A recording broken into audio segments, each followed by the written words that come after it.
نحمده ونصلي على رسوله الكريم اما بعد رب اشرح لي صدري ويسر لي امري واحلل عقدة من لساني يفقهوا قولي اعوذ بالله من الشيطان الرجيم بسم الله الرحمن الرحيم انا انزلناه في ليلة القدر وما ادراك ما ليلة القدر ليلة القدر خير من الف الشهر تنزل الملائكة والروح فيها بإذن ربهم من كل أمر سلام هي حتى مطلع الفجر صدق اللہ مولانا العظیم۔ معزز ناظرین، آج ہم نے سورۃ القدر کا انتخاب کیا ہے اس لحاظ سے کہ کچھ دنوں بعد رمضان المبارک کا آخری عشرہ آنے والا ہے اور یہ رات آخری عشرے کے ساتھ اس کا ایک گہرا تعلق ہے۔ اللہ تعالیٰ اس سورۃ المبارکہ میں فرماتے ہیں انا انزلناہ فی لیلۃ القدر، بے شک ہم نے اس کو اتارا ہے قدر والی رات میں۔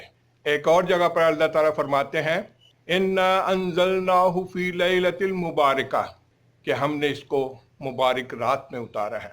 یہ قرآن پاک رمضان المبارک کے مہینے میں اتارا گیا ہے، جیسا کہ ایک اور جگہ پہ اللہ تعالیٰ فرماتے ہیں شہر رمضان الذی انزل فیہ القرآن، رمضان المبارک کے مہینے میں اس قرآن پاک کو اتارا گیا ہے۔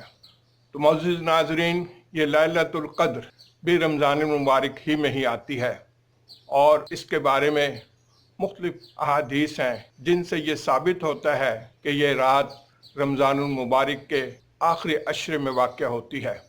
اس کے بعد اگلی آیت مبارک میں اللہ تعالیٰ ہم سے سوال کرتے ہیں وَمَا أَدْرَاكَ مَا لَيْلَةُ الْقَدْرِ، تم کیا جانتے ہو لیلۃ القدر کے بارے میں؟ اور پھر آگے ہی ہماری آسانی کے لیے اللہ تعالیٰ خود ہی فرماتے ہیں لیلۃ القدر خیر من الف الشہر، یہ قدر والی رات 1000 مہینوں سے بہتر۔ معزز ناظرین، جب ہم مختلف احادیث کا مطالعہ کرتے ہیں ان سے پتہ چلتا ہے کہ یہ 1000 مہینوں کی عبادت سے افضل ہے، 1000 مہینوں کی عبادت سے بہتر ہے، لیکن کتنی بہتر ہے اس کا علم صرف اللہ تعالیٰ کو ہے۔ اور اس کے آگے اللہ تعالیٰ فرما رہے ہیں تنزل الملائکۃ والروح فیہا بإذن ربہم من کل امر، کہ اللہ کے حکم سے فرشتے اتارے جاتے ہیں اور ان کی قیادت فرماتے ہیں روح الامین حضرت جبریل علیہ السلام۔ معزز ناظرین، یہ رات غروب آفتاب سے شروع ہو کر طلوع فجر تک رہتی ہے اور اس تمام رات میں سلامتی ہی سلامتی ہوتی ہے۔ رسول پاک صلی اللہ علیہ وسلم کا فرمان ہے کہ لیلۃ القدر کو آخری عشرے میں تلاش کرو، اور پھر اس کے بعد مزید تاکید فرماتے ہیں کہ اس کو آخری عشرے کی طاق راتوں میں تلاش کرو۔ چند ہی دنوں بعد انشاءاللہ العزیز ہم اس رمضان المبارک کے آخری عشرے میں داخل ہو جائیں گے اور پھر ہم اس رات کی جستجو کریں گے، اس کو تلاش کریں گے۔ تیسری آیت میں اللہ تعالیٰ نے فرمایا کہ یہ 1000 مہینوں سے زیادہ افضل ہے۔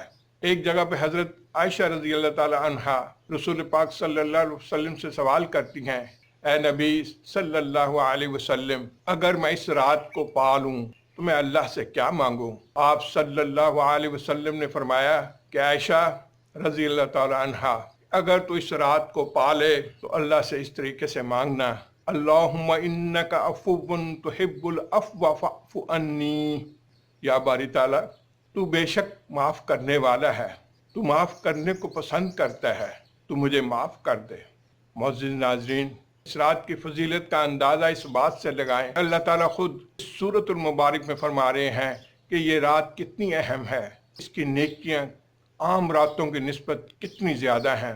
آئیے ہم ارادہ کرتے ہیں کہ ہم انشاءاللہ تعالیٰ اس رات کو تلاش کرنے کی جستجو کریں گے، اور اللہ سے ہم دعا کرتے ہیں کہ یا باری تعالیٰ اس جستجو میں ہماری مدد فرمانا اور ہمیں اس قابل بنانا کہ ہم اس رات کو پا سکیں، اور اس رات کے ثمرات سے ہمیں مستفید فرمانا۔ اس رات کو ہم اپنے گناہوں کی معافی مانگیں، ہم اپنے بیماروں کے لیے شفا مانگیں۔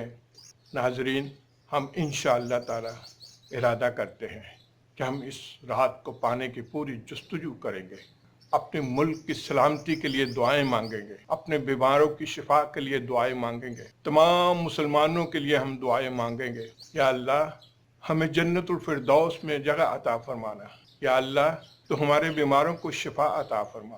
یا اللہ تو اس موذی مرض کرونا وائرس سے ہمیں چھٹکارا دلا دے۔ وما علینا الا البلاغ۔